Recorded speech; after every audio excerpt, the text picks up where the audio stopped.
Bangladesh premier league BPL এর সিলেট পর্বের শেষ ম্যাচে দুর্দান্ত জয় পেয়েছিল ঢাকা ক্যাপিটালস। সপ্তম ম্যাচে এসে প্রথম জয় পাওয়া লিটন কুমার দাসরা দেখালো মুদ্রার উল্টো পিঠ।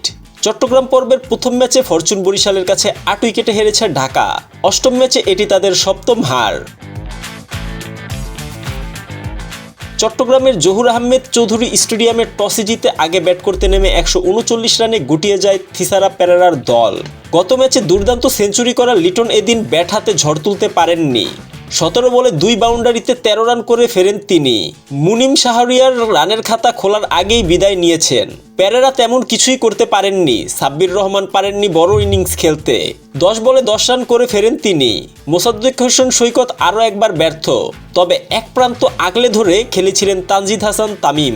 গত ম্যাচে সেঞ্চুরি করা ওপেনার তুলে নিয়েছেন ৫০। ৪৪ বলে ৬২ রান করে ফেরেন তিনি। আর তাতেই ঢাকার বড় সংগ্রহের স্বপ্ন শেষ হয়। শেষের দিকে ১৬ বলে ২২ রান করেছেন ফারমানুল্লাহ শাফি। তাতেই ১৩৯ রানের সংগ্রহ পায় ঢাকা।